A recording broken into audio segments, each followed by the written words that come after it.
Bienvenue sur Cuisine Santé Facile. Aujourd'hui, je vais vous montrer comment faire le sanga. Comment est-ce qu'on fait du sanga? C'est un plat du centre Cameroun. Le sanga est un plat constitué du zom. Nous aurons besoin du maïs frais, des noix. Là, j'ai pris les noix de 300 francs. J'ai pris le maïs de 200 francs. J'ai pris du piment pour le parfum et l'assaisonnement. C'est un très bon plat, très riche en fibres. Peut-être riche en gras, mais des gras de très bonne qualité naturelle, non transformés. Seulement, il faut toujours veiller sur la quantité utilisée. Donc voilà les 3 grandes compositions de ce plat. Il y a certaines personnes peut-être qui ajoutent autre chose, mais quand vous avez du zom, vous avez du maïs frais, bien sucré, comme ce que j'ai là. Si vous avez des noix, vous pouvez réaliser un bon plat.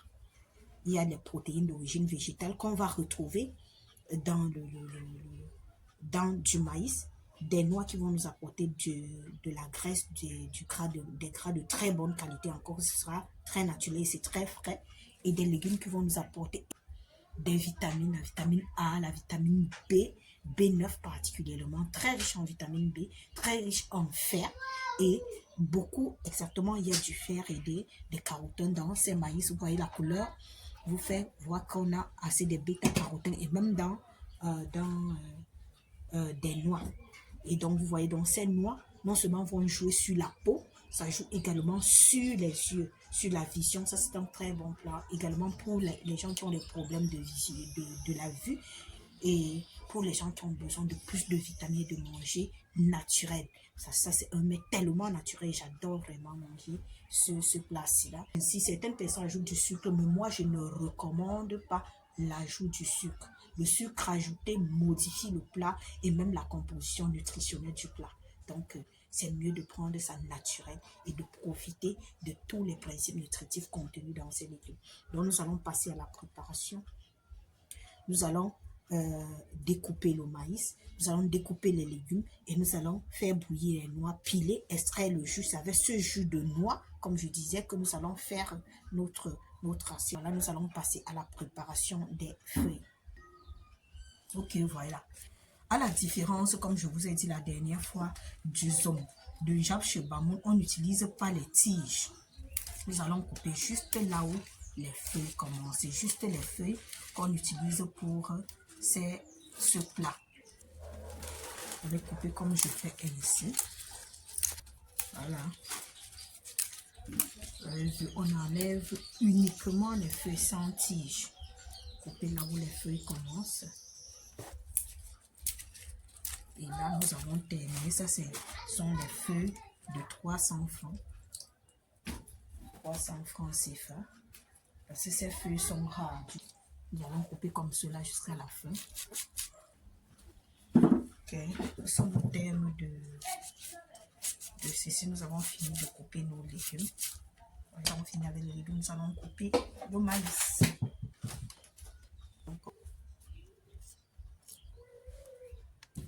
J'allais donc couper le maïs ainsi. En attendant, nous mettons les noix au feu. Là, j'ai chauffé de l'eau. Je préfère mettre de l'eau chaude. Je vais faire bouillir les noix. Je mets les noix au feu. Et je les fais bouillir. Et je continue à couper le maïs, à prêter le maïs pour la suite. Voilà donc nos noix qui sont au feu. Nous allons laisser bouillir comme ça pendant 10 à 15 minutes jusqu'à ce que les noix se fondent. Quand les noix seront cuites, nous allons vous montrer comment c'est. Entre-temps, nous continuons à prêter le maïs pour la suite. Nous continuons à couper le maïs. Toujours, vous pouvez procéder comme vous voulez, hein, comme ça vous paraît facile. Vous pouvez couper en 2 tours ou en 3 tours. L'essentiel est d'essayer d'éclater les graines de maïs pour faire ressortir le goût sucré du maïs. C'est pour cela que ça se coupe ici. Donc vous ne coupez pas en une fois, c'est que vous aurez simplement des graines sans sans saveur. Donc voilà pourquoi on essaie d'éclater. Donc on peut couper en 3 niveaux ou bien 2. Vous prenez d'abord légèrement au-dessus, puis au deuxième niveau. Si on est pro, ça veut bien faire ça, ça me paraît toujours un peu difficile.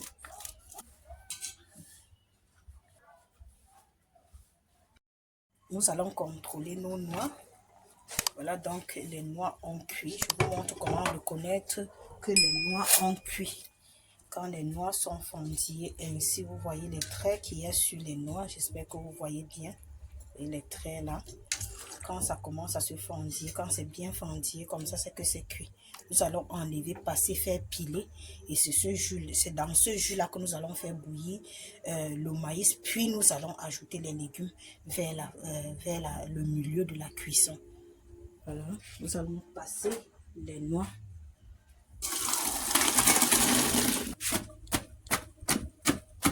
Vous voyez, ça ne prend pas trop de temps.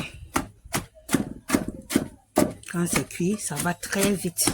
Quand vous avez du matériel également, ça va aussi un peu plus vite.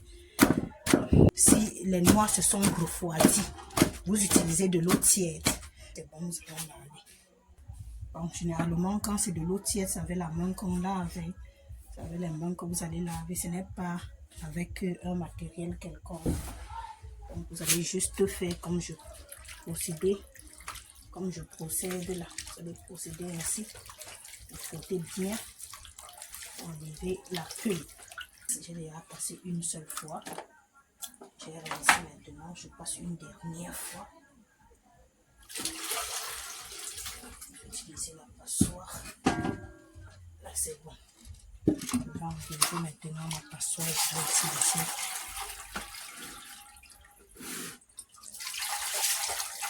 Je vais utiliser mon jus.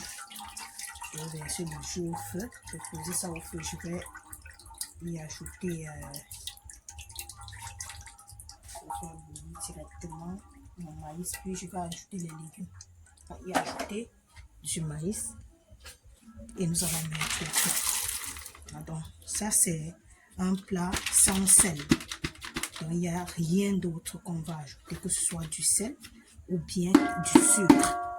Bien sûr que les gens trichent avec du sucre. Parce que quand ils ne peuvent pas supporter de manger sans sel, ils ajoutent du sucre. Mais ce plat traditionnel de la région du centre ne prend ni sel ni sucre. On peut utiliser le zom, comme je vous ai dit. On peut également utiliser les feuilles de manioc qu'on appelle le pem. Donc, ce sont les deux légumes qu'on utilise pour ce sanga-là. Donc, il y a deux façons de faire. On peut faire le sanga avec du maïs frais. On peut aussi faire du sanga avec le maïs sec. Donc, ça dépend. Vous allez tremper le maïs sec, vous allez faire bouillir et vous allez faire exactement, vous allez utiliser le pain pour faire ça. Généralement, c'est plus le pain qu'on utilise dans ce cas-là. Mais aujourd'hui, voilà, donc c'est que nous avons utilisé du maïs frais. Donc, voilà notre sanga au feu. Le maïs, nous avons mis le maïs au feu. Nous allons laisser comme ça bouillir. Ajouter les légumes à ce stade-ci. Parce que j'ai envie du jus de légumes. Ce sont les légumes, ces légumes ne sont pas amers. Donc, on permet d'avoir des vitamines, des fibres, la vitamine A, le fer, parce que dans le jus de ces légumes que nous allons terminer la cuisson. Si jamais je me rends compte qu'il n'y a pas assez d'eau, je vais en ajouter. Il est nécessaire de toujours regarder et tourner de temps en temps, surtout quand vous savez que le maïs a déjà cuit. Parce que quand le maïs cuit, les légumes, la sauce devient lourde. Et si vous laissez, ça va couler. Là, si vous constatez que vos légumes n'ont pas cuit, vous y ajoutez de l'eau. Et là, on va ajouter encore un peu d'eau. Nous laissons cuire comme ça 5 minutes et ce sera bon.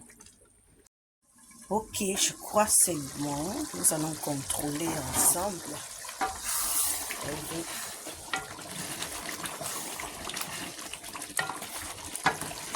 Là, c'est bon. Nous allons donc servir. Voilà notre assiette de sandafon prêt. Vous avez vu, ça c'est un plat très riche en, très recommandé pour les végétariens et les végétaliens. Parce que là, il n'y a pas de protéines d'origine animale. Il n'y a rien d'origine animale, tout est végétal. Donc, c'est plus recommandé pour... Ce plat est plus recommandé pour les végétaliens. Ça veut dire ceux qui ne consomment rien d'origine animale, que ce soit les produits, les sous-produits d'origine animale.